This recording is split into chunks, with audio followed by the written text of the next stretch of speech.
إن الحمد لله نحمده ونستعينه ونستغفره ونؤمن به ونتوكل عليه ونعوذ بالله من شرور أنفسنا ومن سيئات أعمالنا من يهده الله فلا مضل له ومن يضلله فلا هادي له أشهد أن لا إله إلا الله وحده لا شريك له وأشهد أن محمدًا عبده ورسوله اللهم صل على محمد وأزواجه وذريته كما صليت على آل إبراهيم وبارك على محمد وأزواجه وذريته كما باركت على آل إبراهيم إنك حميد مجيد رب اشرح لي صدري ويسر لي أمري واحلل عقدة من لساني يفقه قولي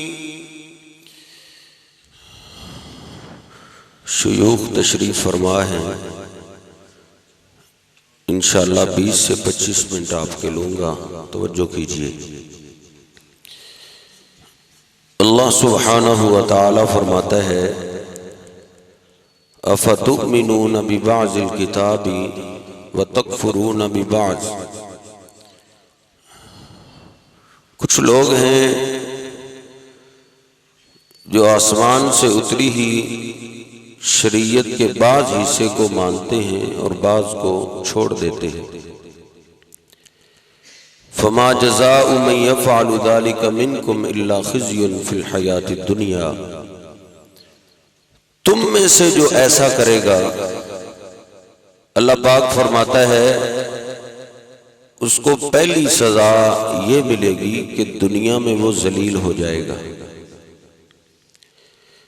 اللہ پاک نے جو ہمیں حقوق دیے ہیں جو فرائض عطا کیے ہیں ان سب کی پابندی ضروری ہے ان فرائض کے دو حصے ہیں ایک اللہ کی عبادت ہے اور دوسرا مخلوقات کا خیال رکھنا ہے مخلوق کی خدمت ہے دونوں ہی ضروری ہیں کچھ ہیں جو صرف خدمت کی باتیں کرتے ہیں خدمت کے اوپر ہی سارا زور دیتے ہیں اور اللہ کے بارے میں پتہ نہیں مسلمانوں کو یہ سبق کس نے دے دیا ہے جی بندوں کا خیال کرو مخلوقات کے حقوق کا خیال رکھو اللہ پاک تو بڑا غفور الرحیم ہے وہ تو اپنے حق معاف کر دے گا بندوں کے حق معاف نہیں کرے گا یہ اسلام نے تو ہمیں سوچ نہیں دی اللہ رب العزت فرماتا ہے وَلَقَدْ أُوحِيَ إِلَيْكَ وَإِلَى الَّذِينَ مِن قَبْلِكَ او میرے محبوب پیغمبر آپ سے پہلے ہر پیغمبر کی طرف یہ وحی ہم کر چکے اور آپ کی طرف بھی کر رہے ہیں لَإِنْ أَشْرَكْتَ لَيَحْبَطَنَّ عَمَلُكَ اگر آپ نے بھی شرک کیا تو اللہ پاک آپ کے بھی اعمال برباد کر دے گا بل اللہ فاعبد آپ خدمت میں بہت آگے تھے جس طرح امیر محترم بیان فرما رہے تھے آپ خدمت میں وہی سے پہلے بھی سب سے آگے تھے اللہ فرماتا ہے بل اللہ فاعبد اے میرے محبوب پیغمبر جس طرح آپ خدمت میں آگے ہیں اس طرح اللہ کی عبادت میں بھی آگے رہیے بل اللہ فاعبد وکن من الشاکرین اس لیے خدمت کے ساتھ اللہ کے حقوق عبادت بھی ضروری ہے. صرف خدمت سے نجات نہیں ملتی. ابن جدعان وہ جاہلیت کا بہت بڑا سخی تھا, بہت بڑا سخی. پورے علاقے کے اندر اس کی سخاوت کے چرچے تھے. مسلم شریف میں امی عائشہ نے عرض کی, اللہ کے رسول ابن جدعان کانا یصل الرحم, وہ رشتہ داری بڑی ملاتا تھا. وہ یطعم المساکین, غریبوں کو کھانے بڑے کھلاتا تھا. غریب آتے کھا جاتے, برتن ساتھ لے کر آتے, اور اپنے گھر والوں کے لیے بھی کھانا اس کے ڈیرے سے لے کر جاتے تھے. اتنا بڑا سخاوت. لیکن جاہلیت کے دور میں سخاوت تھی. نبی پاک صلی اللہ علیہ وسلم کی نبوت سے پہلے وہ چلا گیا, آپ کی رسالت سے پہلے ہی دنیا سے چلا گیا. جاہلیت کی موت مر گیا.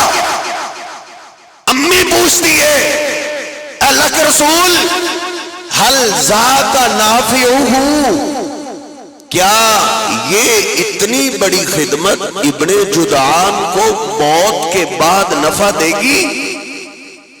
مسلم شریف کھولیے, نبی پاک صلی اللہ علیہ وسلم نے کیا فرمایا؟ لا ينفع, نہیں عیش, اللہ کی عبادت کے بغیر خدمت فائدہ نہیں دیتی, وہ بھلے کس کی خدمت ہی کیوں نہ ہو. نبی پاک صلی اللہ علیہ وسلم کی خدمت ایک یہودی کیا کرتا تھا. بچہ چڑھتی جوانی والا بیمار ہو گیا, نبی علیہ السلام اس کے گھر میں چلے گئے. آپ نے دیکھا سانس اکھڑ رہے, آپ نے کہا یا غلام اسلم, وہ بچے, وہ بیٹے, اللہ کی عبادت کے بغیر میری خدمت تجھے فائدہ نہیں دے گی. موت کے بعد اگر کامیاب ہونا چاہتے ہو تو لا الہ الا اللہ پڑھ کے اللہ کی عبادت کا اقرار کرو. اس لیے صرف خدمت نہیں, اللہ کے حقوق سب سے پہلے. نبی پاک صلی اللہ علیہ وسلم فرماتے اول ما یحاسب به العبد یوم القیامت الصلاۃ. اللہ کی عدالت میں جب پہنچے گا سب سے پہلا حساب نماز کا ہو جائے گا. میرا دل چاہتا ہے ہر بیان میں نماز کو ٹچ کیا جائے, جس طرح کی صورتحال بن چکی.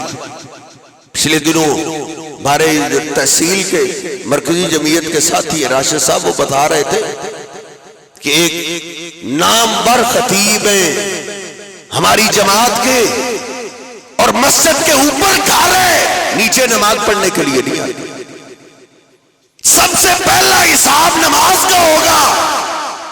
آپ فرماتے ہیں جو نماز میں فیل ہو گیا خواب و خسیرا, بولا جائے گا بڑی اس نے خدمتیں کی, فری ڈسپینسری, سڑکیں بنوائی, غریبوں پہ بڑے کام آتا تھا.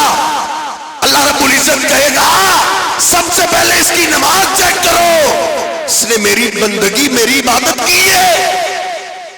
جواب آئے گا اللہ اور بڑے اعمال کیے, بڑی مخلوقات کی خدمت کی ہے, نماز میں پیچھے رہا ہے, خواب و خسیرا.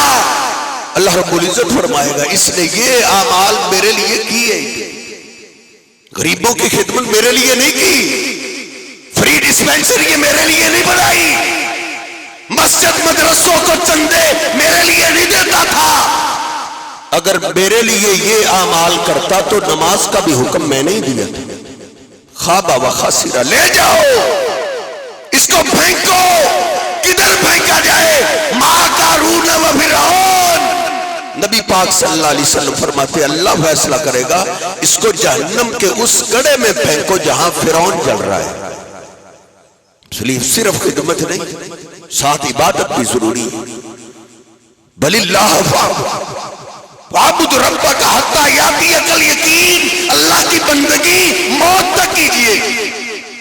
اور کئی ہیں جو عبادت میں بڑے پیش ہیں, پہلی صف کے نمازی ہیں, اللہ کی بندگی میں سب سے آگے, وہ عبادت کو لے بیٹھے اور سمجھتے ہیں میں نے نمازیں پڑھ لیے, روزے رکھ لیے, شاید اس ظالم نے اللہ کو رشوت دے دی ہے، اب بندوں پہ ظلم سے ہاتھ نہیں روکتا، ظلم میں سب سے آگے، کسی کو زبان سے تنگ کیا، میں تو بات ہی ایسی کرتا ہوں، کہتا ہے میں تو بات ہی ایسی کرتا ہوں آگے والا جل جائے، کسی کو زبان سے ستاتا ہے، کسی پہ ہاتھ اٹھاتا ہے، عبادت ایسے ظالم کو بھی فائدہ نہیں دے گی۔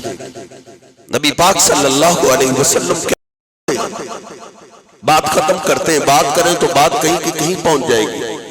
نبی پاک صلی اللہ علیہ وسلم فرماتے ہیں ایک آدمی قیامت کے دن اللہ کی عدالت میں لایا جائے گا، وَجَاءَتْ كُلُّ نَفْسٍ مَّعَهَا سَائِقٌ وَشَهِيدٌ، ایک ہے اس کو مارتا ہوا اللہ کی عدالت میں لے کے جا رہے، دوسرا گواہی اعلان کر رہے اے لوگوں، فلاں محلے کا سردار، فلاں علاقے کا وڈیرا، جس کی کال چلتی تھی، جس کی بات بڑی تھی، جس پہ کیس نہیں کو کر سکتا تھا، وہ اللہ کی عدالت میں جا رہے ہیں۔ اگر کسی پہ ظلم ہوا ہے تو اللہ کی عدالت میں آ جائے، ادھر انصاف ملے گا، ادھر تمہیں انصاف ملے گا۔ جس کو دنیا کی عدالتوں سے انصاف نہیں ملا وہ اللہ کی عدالت میں آ جائے۔ اب یہ حاجی صاحب، یہ نمازی صاحب جس نے حج کے بعد چھرا اپنا تیز کر لیا ہے، یہ اللہ کی عدالت میں پہنچ جائے کیسے؟ نبی پاک صلی اللہ علیہ وسلم فرماتے بِصَلَاةٍ وَصِيَامٍ، نمازیں پوری لے کر آیا ہے، روزے پورے لے کر آئے اللہ کی عدالت میں، لیکن جب اللہ کی عدالت میں پہنچا اس نے سمجھا عبادت سے ہی نجات ملتی ہے۔ أَفَتُؤْمِنُونَ بِبَعْضِ الْكِتَابِ وَتَكْفُرُونَ بِبَعْضٍ فَمَا جَزَاءُ مَن يَفْعَلُ ذَلِكَ مِنكُمْ إِلَّا خِزْيٌ فِي الْحَيَاةِ الدُّنْيَا۔ اس کی عبادتیں ہیں، اس کی نمازیں ہیں، اس کے روزے، مظلوم پہنچ گئے، اے اللہ دنیا کی عدالتوں میں ہماری کو بات سننے والا نہیں تھا، اس کے پاس بڑا ہوتا تھا، اس کے بڑے تعلقات تھے، اے اللہ اگر تیری عدالت سے انصاف نہیں ملے گا تو کہاں سے ملے گا؟ اللہ رب العزت جلال میں آئے گا، اللہ رب العزت فرمائے گا میرے فرشتوں دو ان مظلوموں کے حق۔ نبی پاک صلی اللہ علیہ وسلم فرماتے ہیں قد شتم ھذا، کسی کو گالی دی، قد ضرب ھذا، کسی کو مارا، اکل مال ھذا، کسی کا مال دبا گیا، وسفک دم ھذا، کسی کا خون ہی بہا دیا۔ اللہ رب العزت کی عدالت میں اللہ کہے گا ان کو حق دو، اے اللہ یہ تو خالی ہاتھ ہے، کچھ بھی نہیں لے کے آیا، نہ دولت ہے، نہ خزانے، نہ پراپرٹی ہے۔ اللہ رب العزت فرمائے گا یہ دنیا کے خزانے لے کر نہیں آیا، نیکیاں تو لے کر آیا۔ اس کی نمازیں تقسیم کرو، نمازیں تقسیم ہو رہی ہیں، اس کے روزے تقسیم ہو رہے ہیں۔ فَإِن بَنِيَتْ حَسَنَاتُهُ، لیکن یہ تو چوٹی کا ظالم تھا، اس کی نیکیاں ختم ہو گئی لیکن ظلم ختم نہیں ہوا، مظلوم ابھی بھی باقی ہے، زبان سے گالی جن کو نکالا کرتا تھا وہ ابھی بھی باقی ہے، جن کو تھپڑ مارا کرتا تھا وہ ابھی بھی باقی ہے، جن سے مزدوری کروا کے مزدوری دبا جاتا تھا وہ ابھی بھی باقی ہے۔ اللہ رب العزت سے فرشتے عرض کریں گے اللہ نیکیاں تو ہم ختم ہو گئی۔ اللہ رب العزت فرمائے گا ان مظلوموں کے گناہ اس حاجی کے سر پہ ڈالو، اس پہلی صف کے نمازی کے سر پہ ان کے گناہ ڈال دو، گناہ ڈال دیے جائیں گے، ثم طرح فی النار، پھر الٹا کر کے اس کو آگ میں پھینک دیا جائے گا۔ اس لیے میرے محترم بھائیوں اللہ کی عبادت کا بھی خیال رکھو اور اللہ کی مخلوقات کا بھی خیال رکھو۔ مخلوقات کی ادب و احترام، مخلوقات کی خدمت سے بھی اللہ جنت دیتا ہے۔ آج میں نے ایک بخاری شریف کی روایت پڑھی ہے، بس اسی پہ بات ختم کرتے ہیں۔ اللہ پاک کو مخلوق کی خدمت بھی کتنی پسند ہے، بس اوقات عبادات کے ساتھ ساتھ بندہ اللہ کی مخلوق کی خدمت کر کے اللہ سے کتنا قرب پا لیتا ہے۔ نبی پاک صلی اللہ علیہ وسلم فرماتے ایک آدمی جنگل میں جا رہا ہے، پیاس سے نڈھال ہے، پانی نہیں مل رہا، آخر کار اس کو کنواں ملا، کنویں میں نیچے اترا، پانی پیا، جب پھر کنویں سے باہر نکلا اس نے کیا دیکھا؟ ان الکلب یاکل الثری، ایک کتا ہے وہ تر مٹی کھا رہا ہے. کتے تو مٹی کھاتے نہیں, یہ کیوں کھا رہا ہے؟ اس کو پہلے پیاس تھی, اس کو احساس تھا. کہتا ہے جس طرح مجھے پیاس لگی تھی اس کتے کو بھی پیاس لگی ہوگی. وہ دوبارہ کتے کے لیے پانی لینے کے لیے کنویں میں نیچے اتر گیا. اب پانی کس میں لے, برتن تو ہے نہیں. اس نے اپنا جوتا موزہ ہی اتار دیا, موزے میں اس نے پانی بھرا. اب باہر کیسے آئے؟ ایک ہاتھ سے تو باہر آیا نہیں جاتا. نبی پاک صلی اللہ علیہ وسلم فرماتے فَأَخَذَ خُفَّهُ بِفِيهِ, اس نے کتے کو پانی پلانے کے لیے اپنا جوتا اپنے دانتوں میں پکڑ. اللہ اپنے عرش سے دیکھ رہا ہے, یہ اللہ کی مخلوق کی خدمت کر رہے ہیں, اللہ کی مخلوق کے کام آ رہے ہیں.